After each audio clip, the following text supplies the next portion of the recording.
I'm not finished. I'm not finished, fake news. That was a horrible day.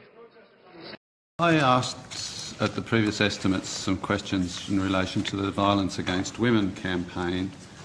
That campaign, and I asked in particular about the research that informed it, and it stated, without giving any citations, and I quote here, "There is a clear link between violence towards women and attitudes of disrespect and gender inequality."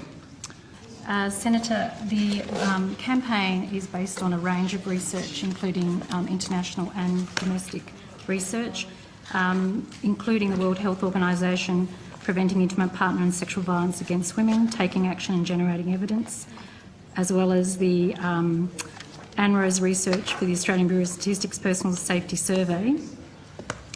A variety of these research pieces go to one of the key elements that go towards violence against women is disrespectful behaviour and gender inequality. Yes, okay, well, you didn't quite answer my question, but anyway, you did refer to the WHO report. Are you arguing that the WHO report indicates that of all the factors, gender inequality is the heart of the issue? No, in the campaign we don't argue that gender inequality and disrespectful behaviour is at the heart of the issue. It is one of the contributing factors. It's not the only contributing factor to violence against women. What else does the WHO report suggest is responsible for violence against women? I actually don't have the full details of that report with me, Senator. The WHO report lists individual factors: low income, low education, sexual abuse, parental violence, antisocial personality, harmful use of alcohol, illicit drug use, acceptance of violence. It lists relationship factors, multiple partners, infidelity, low resistance to peer pressure, and it lists community factors, weak community sanctions and poverty, and societal factors, traditional gender norms and social norms supportive of violence. So in none of those does it actually nominate gender inequality as a key contributor. Now, the sixth paragraph in your response refers to an unpublished 2007 paper by Michael Flood and also a report of a survey by Vic Health. The unpublished paper by Michael Flood, did it support the contention that disrespect and gender inequality were more important contributors, or did it compare them to other contributors like poverty, alcohol abuse and drug abuse?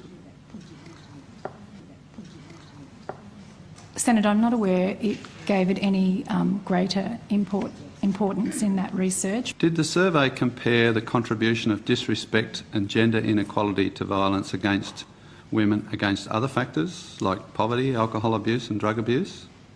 I'd have to take that on notice. You have to take that on notice. In fact, we found that the survey only measured reported attitudes to violence. So attitudes, in other words. So I'd like to go a little further into that survey.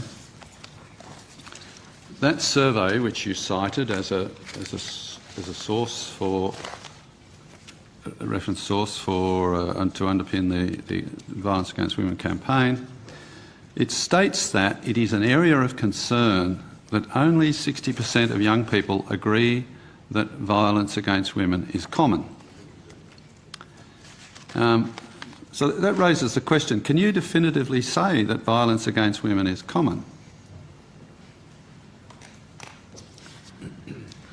And I mentioned that because the most recent ABS personal safety survey indicates that 1.5% of women reported experiencing violence by a partner or ex-partner during the previous 12 months. So 1.5%, I mean, I suppose depends on your definition, but I'm not sure that that would qualify from my definition of common. I'm not going anywhere on this by suggesting violence against women is acceptable or desirable or anything other than something to be avoided. But what I am questioning is the commitment of taxpayers' funds to a program which the suggestion was, as I raised last estimates, the fundamental assumption is there a clear link between violence towards women and attitudes of disrespect and gender inequality. Now, there's a 2013 United Nations page quantitative study on male violence against women in Asia and the Pacific by Fulu et al.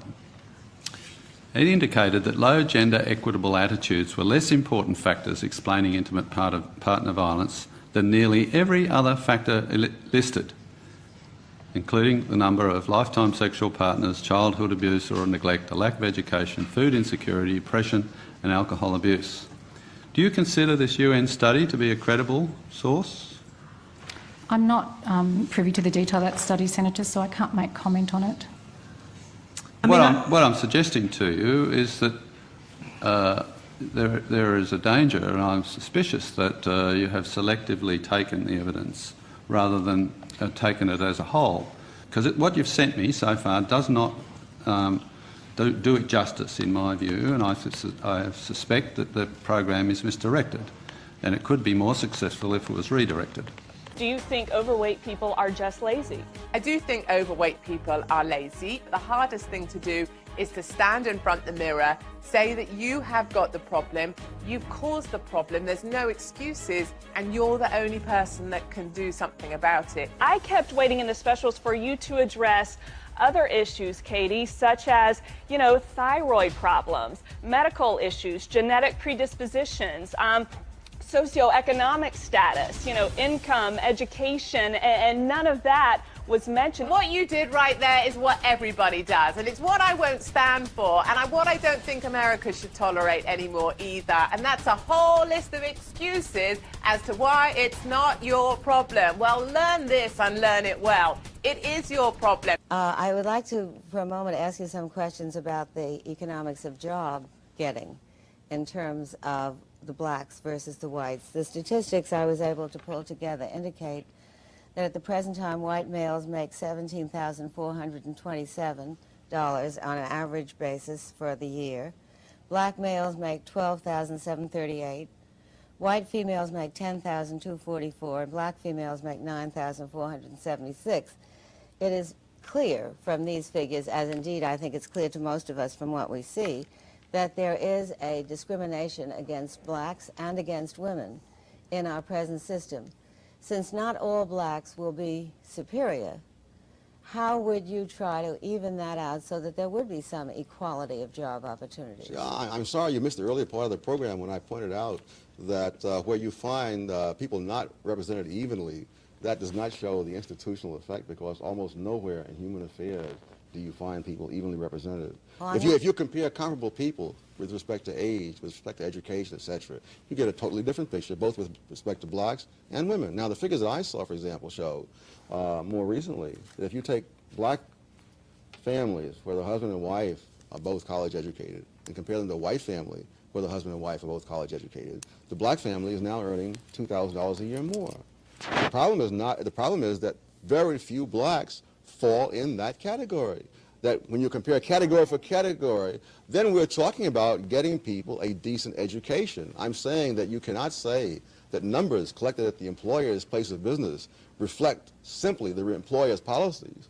Those numbers reflect underlying conditions in the whole society, just as numbers collected at a hospital do not show you that the people are sick because they're in the hospital.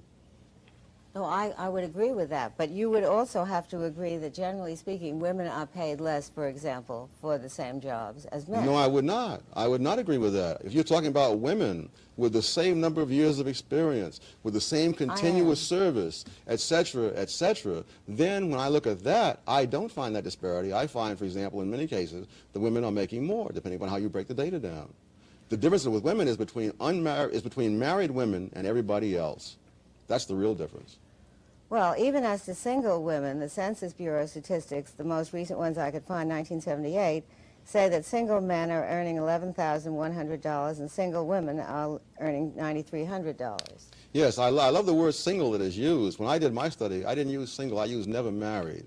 You see, a woman who is single at age 40 having spent 10 or 20 years raising children, is really not quite the same as a man of age 40 who's been working continuously for 20 years. And the differential she cited is not that great, so it could easily be accounted for by the point Yes, you because when I raised. break them down the other way, I did this for the academic world, and there I found the women who are never married, which is the term the way I take it. There they were earning more than the men. And similarly, when the government did data some years ago on women who had been working continuously since high school into their 30s, there you found that they were making slightly more than men of the same description. So the difference is between married women and everybody else. And married men get an extra bonus because their wives take care of many things that enable them to put more time into their careers. I'm sure you're aware of the fact that there are approximately 15% of all homes in which there is only one wage earner. So that when you talk about women being able to take care of things for their married mate wage earner, the fact is that in the overwhelming majority of American homes, the women also work. And therefore, I don't think your explanation that women have other responsibilities and that's why they are... Work can mean part-time work or full-time work. Women do not work full-time to the same extent that men.